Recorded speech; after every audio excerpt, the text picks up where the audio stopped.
উপস্থিত স্বাগত তথ্য ঈদগাহ কর্তৃক আয়োজিত ঐতিহ্যবাহী আজকের এই পবিত্র ঈদ উল ফিতরের পবিত্রতম দিনে সিয়াম সাধনার মাহে রমজানের পবিত্র মাসের 30টি রোজা শেষ করে এতেকাফরত যারা ছিলেন মুসল্লি ওনারা সহ আজকের এই ঈদের নামাজে সমবেত সমস্ত মুসল্লি ভাইদেরকে ঈদের শুভেচ্ছা জানাচ্ছি। ঈদ মোবারক। আমরা মহান আল্লাহর দরবারে শুকরিয়া আদায় করছি, আল্লাহ রাব্বুল আলামিন আমাদেরকে মাহে রমজান মাস শেষ করে আজকে আপনাদের এই প্রাচীন এবং ঐতিহ্যবাহী যে ঈদগাহটিতে আজকে দাঁড়িয়েছি, এটি আমাদের কনকাপতি ইউনিয়ন সহ অত্র এই অঞ্চলের আমাদেরও জন্মের আগে এই প্রতিষ্ঠানটি, এই ঈদগাহটি পরিচালিত হয়েছে। জোনাত ভাই অনেক আলেমের নাম বলেছেন। এখানে আমার দাদা মরহুম মাওলানা আব্দুল লতিফ মজুমদার বুদ্দিনের, যারা মুরব্বী আছেন ওনারা চিনেন, উনি এখানে নামাজ পড়িয়েছেন। আমার দাদা নারায়ণদিয়ার হুজুর নামাজ পড়িয়েছেন। এরপরে আরো এর আগেও কারা পড়িয়েছেন এটা অন্যান্য মুরব্বীরা বলতে পারবেন। এটি একটি ঐতিহ্যবাহী এবং একটা, আমি বলবো আমার বাসায় এটা একটা আধ্যাত্মিকতার জায়গা। এই জায়গাটা, এখানে একটা আত্মতৃপ্তি পাওয়া যায়। এখানে নামাজ পড়ার একটা মানসিক একটা শান্তি প্রশান্তি আছে আলহামদুলিল্লাহ। আমাদের গ্রামের মুরব্বীরা যারা পায়ে হেঁটে বুদ্দিন থেকে আসতে কষ্ট হয়, তারাও স্বাগত তথ্য ইতিহার কথা বললে আসার চেষ্টা করে। আমি আসার সময় দেখেছি হেঙ্গুলার মুরব্বীরা সানকার দিঘির ওই অঞ্চল থেকে, সেই পূর্বপাড়া থেকে একদম এই পাঠানপাড়ার ওই অঞ্চল থেকে পায়ে হেঁটে আসতেছে।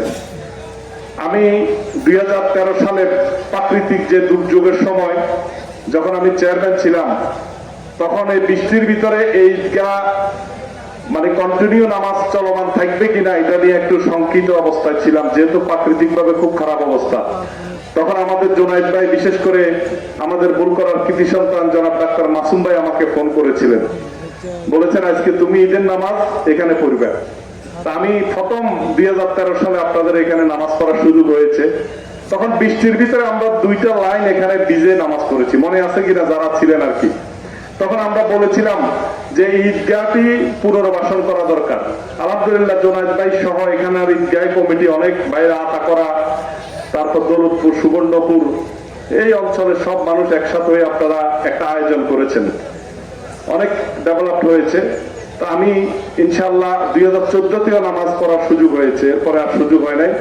আজকে 2026-এ এসে আবার আসতে পেরেছি, এই জন্য আল্লাহ শুকরিয়া আদায় করছি। আপনারা যে উদ্যোগ নিয়েছেন এটা অত্যন্ত প্রশংসনীয়। আমি বিশ্বাস করি আগামী 1 বছরের মধ্যে আপনাদের এই উদ্যোগকে 100% সফল করার পক্ষে আপনারা একমত আছেন? একমত আছেন? আমরা এখানে জমি কিনবো, এটাকে স্টেডিয়ামের কথা বলছেন আমার জোনায়েদ ভাই, এবং এই ঈদগাহটি সারা চট্টগ্রামের মধ্যে একটি আধুনিক, অনেক মানসম্মত একটি ঈদগাহে রূপান্তরিত করার জন্য এই অঞ্চলের সব গ্রামের মানুষকে এক সামিয়ানার নিচে যে ঐক্যের যে আহ্বান এই কমিটি কন্টিনিউ রেখেছে, আমি মনে করি শান্তি, সম্প্রীতি, অগ্রগতির এই কনকাপতি, হেঙ্গুলা এই অঞ্চল আমরা একসাথে থাকতে চাই। ঠিক আছে কিনা? আমাদের এই ঈদ আমাদেরকে এই শিক্ষা আজকে দিয়েছে।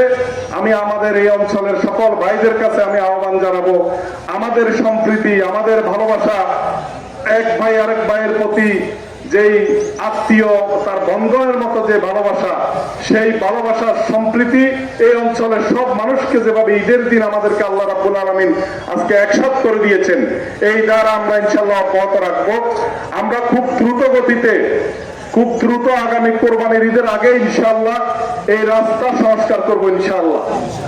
আমি যদিও চেয়ারম্যান না, কিন্তু আমার বিশ্বাস বর্তমান যে চেয়ারম্যান প্যানেল দায়িত্বে আছেন, আমরা তাকে বলবো, আমরা জেলা প্রশাসক যিনি ওনাকে বলবো, আমরা চট্টগ্রামের বর্তমান এমপি ডাক্তার সৈয়দ আব্দুল তাহের ভাইয়ের কাছে আমরা বলবো যে এই অঞ্চলে বিশাল ঈদগাহকে এটাকে গঠন করার লক্ষ্যে আপনিও জমি কেনা, জমি বরাদ করা এবং রাস্তার অবকাঠামো উন্নয়নে এলাকাবাসীর সাথে সম্পৃক্ত হওয়ার জন্য ওনাকেও আহ্বান জানাবো।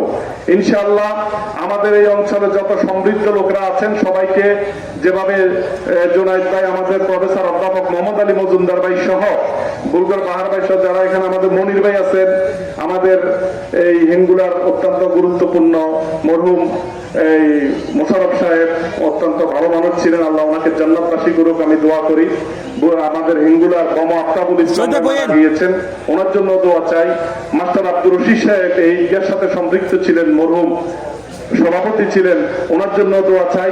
এবং সর্বোপরি যারা যারা এখানে সম্পৃক্ত ছিলেন, জুনায়েদ ভাই সবার জন্য দোয়া চেয়েছেন, আমরা দোয়া করি।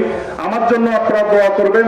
ইনশাআল্লাহ আপনাদের পাশে আমরা আগে যেভাবে ছিলাম এবার আরো বেশি ভাবে থাকার চেষ্টা করব। আসসালামু আলাইকুম ওয়া রাহমাতুল্লাহি ওয়া বারাকাতুহু। খবর 14 গ্রামের সকল দর্শক ও শুভানুদ্দায়ীদের জানাই পবিত্র ঈদের শুভেচ্ছা। ঈদ মোবারক। ধন্যবাদ।